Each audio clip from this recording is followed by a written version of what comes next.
Hello. Recently read a book called Resilient Management by Lara Hogan.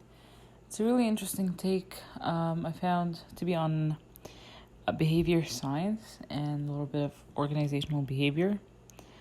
A big highlight of the book is shedding some light on the core needs that everyone has, to me at least, and the fact that everyone has a varying degree of each need.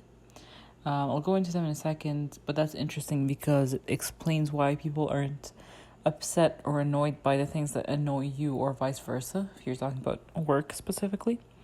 The core needs are belonging, feeling like you belong, improvement, always improving or progressing, having choice on what you're doing, feeling that things are fair or equality.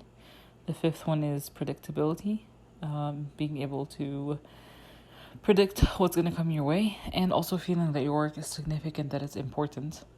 So people have put different importance on each of these needs. Like someone could find it very important to them to have to belong, while to someone else that doesn't really matter all that much.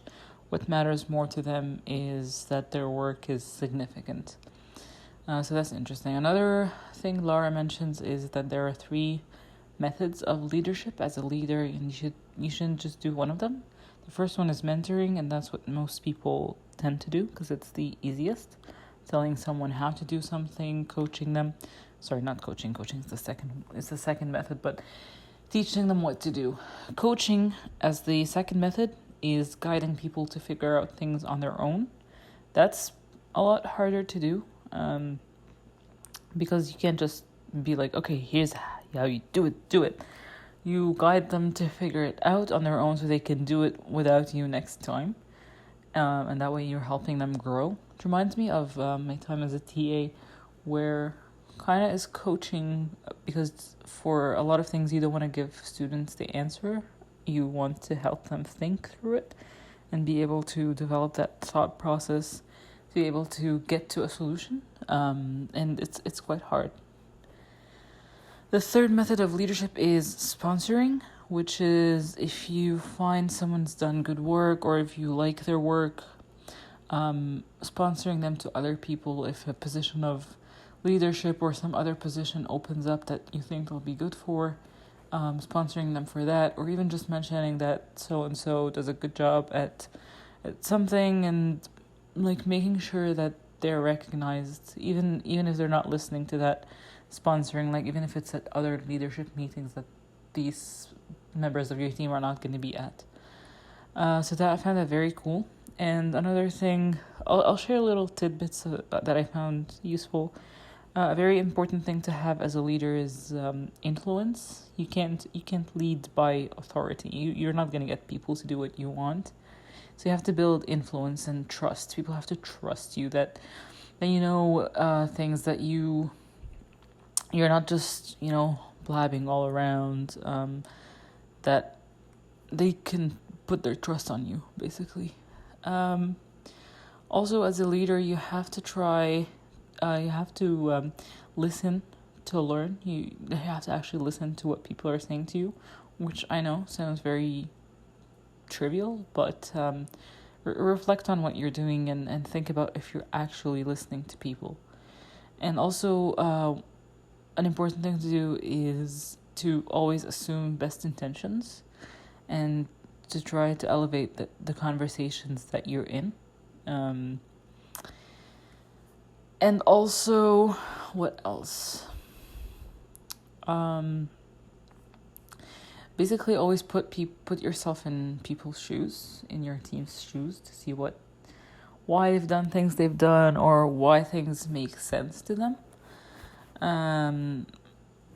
Another piece of this is we tend to assume that everyone understands, prioritizes, and cares about the same things we care about, but that's often not the case. So you need to do the legwork of listening and learning what others around you are motivated by. What are they prioritizing for? and you need to translate your message into something that's more digestible and easy for the audience to care about. Like, make sure that you're thinking about what your specific audience cares about, and translate what you want to say to make them care about it.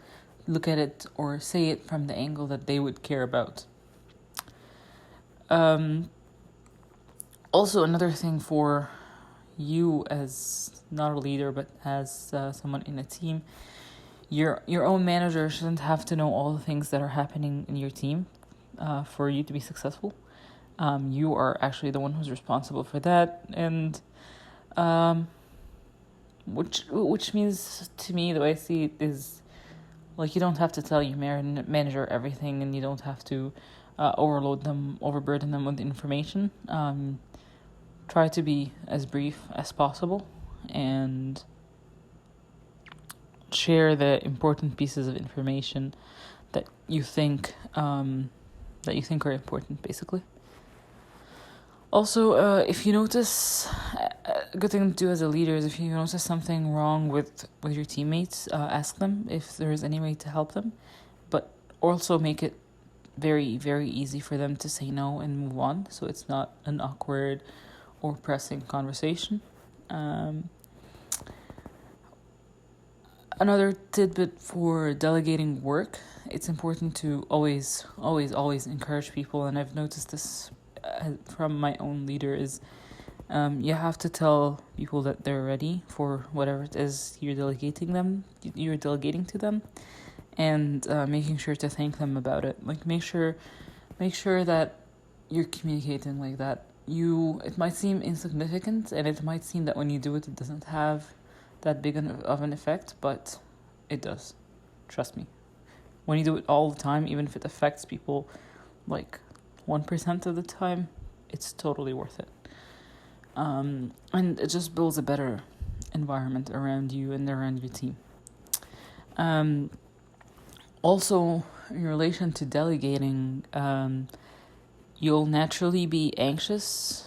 The example Lara uses is like, you don't want the new person building your Lego tower the wrong way, or you don't want them to take all the fun and important Lego pieces.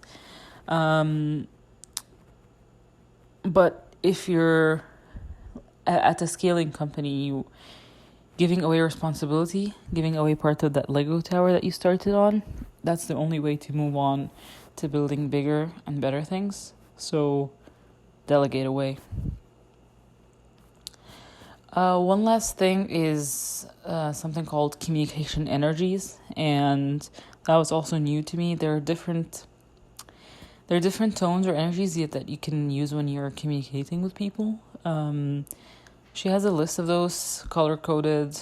You can and should change your tone based on what the audience best responds to.